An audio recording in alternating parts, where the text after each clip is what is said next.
Well, hello, hassle-free family. Today we are talking about detoxification and what it means to detox the body. I know we're creeping up on New Year's, and a lot of people are making resolutions to be healthier, make better food choices, stop doing XYZ bad habits, and that is all fine. It's great, but I do see people fail at that all the time. And why is that? It's because they don't have a strong enough reason to carry through with it. So this is where this discussion fits right in. I want to give you the background information on why these choices or resolutions or whatever you want to call them are good for you, and hopefully the information presented this week will help you to solidify in your mind that why behind those choices. I'm breaking this information up into a few days of videos, and today I want to cover the body's normal process for detoxification. So despite our best efforts to avoid toxins, encountering them is just a fact of life. They're in the air we breathe, the water we drink, foods we consume, products we use on our bodies and in our homes, medicines that we take. The list goes on and on. Removal of these toxins is a natural process for our bodies. So let's look at how the body detoxifies. According to the dictionary, detoxification is the process of removing harmful substances, such as a toxin, which might be things like plastics, smoking, household chemicals, alcohol, mold, canned food because of the liners, fried foods because of oxidized fryer oils, smoked foods, and trans fat. Our bodies have an effective detoxification system that involves three primary organs. So the first one being the liver. The liver's major function is filtering toxic substances to prevent them from passing into your bloodstream. Thus, the liver is our first line of defense against toxins. Next is the kidneys. Their role in detoxification is the constant filtration of blood and excretion of toxins in the form of urine. And the last is the colon. The colon's main role is to flush out toxic chemicals. In other words, it's that dumping station for the liver, the kidneys, and your lymph system.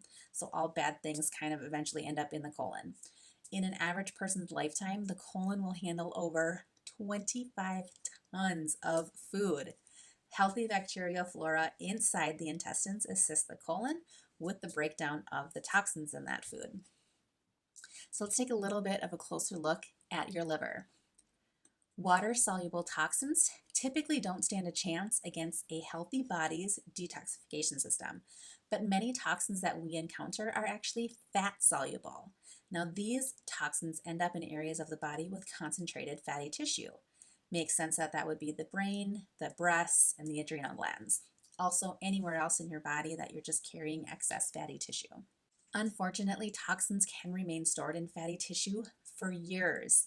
The buildup of toxins can lead to brain toxicity and endocrine disruption, also known as messed up hormones, as well as damaging side effects like frequent headaches, cognitive issues like brain fogginess, kind of some trouble processing, and fatigue.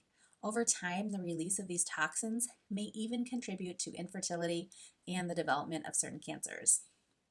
Your liver is the most important organ of detoxification, and it functions like a massive chemical plant. Hang with me on this one. It manufactures certain compounds, it detoxifies dangerous compounds, and it directs substances all over the body for use, storage, and excretion. There's a two-phase process by which the liver removes fat-soluble toxins. You can think of phase one as being responsible for breaking things down, while phase two builds up new substances from their raw materials by adding a molecule to them. So let's talk about phase one of detoxification. Some substances that trigger phase one enzymes, remember that's that breaking down phase, are alcohol, exhaust fumes, so like environmental pollution, nicotine, paint fumes, steroids, and saturated fats. The presence of certain chemical toxin triggers release specific enzymes into the liver.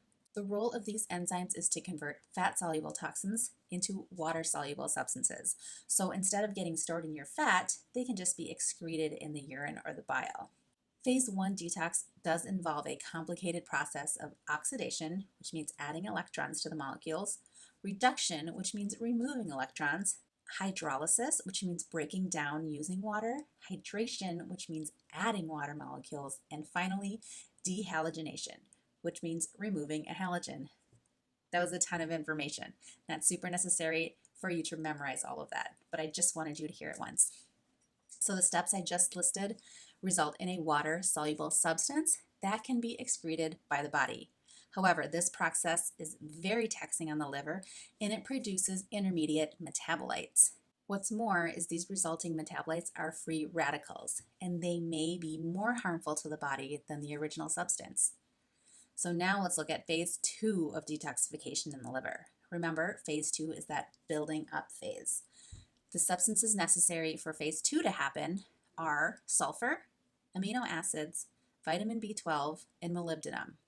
Weird, right? No one ever talks about molybdenum, but here it is being super important in this phase of your detoxification.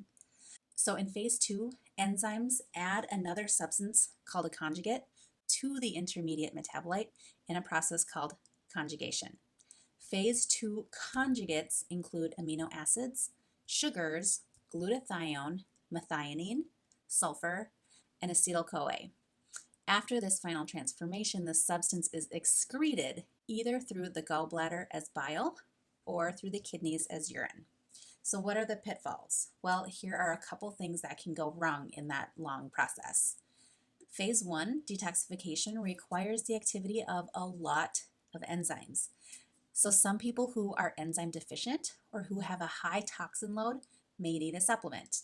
Additionally, because this step of breaking down toxins is taxing on the body, other substances are helpful. These include antioxidants to neutralize free radicals, as well as other co-nutrients that support phase 1 activities. Problems also arise when substances needed in phase 2 are lacking. For example, the body needs certain amino acids to metabolize sulfur found in foods such as eggs, beef, cruciferous vegetables, cheese, etc., into sulfate. A shortage of the amino acids necessary results in a backup of reactive intermediate metabolites, which can lead to tissue damage and disease. So are you kind of getting a picture of what's happening here? If your body doesn't have enough of what it needs for each phase, those intermediate compounds just kind of hang around in the body. And that actually means trouble for your body. So who knew that those intermediates just kind of hang around waiting for the proper conjugate to come along? Supporting your liver is key for ensuring proper detoxification. Proper diet and supplementation help the liver with what it needs to carry out its job efficiently. In addition, avoiding alcohol and other toxins helps reduce that demand on the liver. Certain foods in moderation, including coffee, tea, cruciferous vegetables, grapefruit, beets, and berries, are all supportive of a healthy liver as well. And if you remember, a couple weeks ago, we talked about antioxidants that you can bring into your body, like Ningxia Red and hydrogenated water. Those are going to be great antioxidants for your body as well. They're going to help along with these phase 1 and phase 2 steps of detoxification.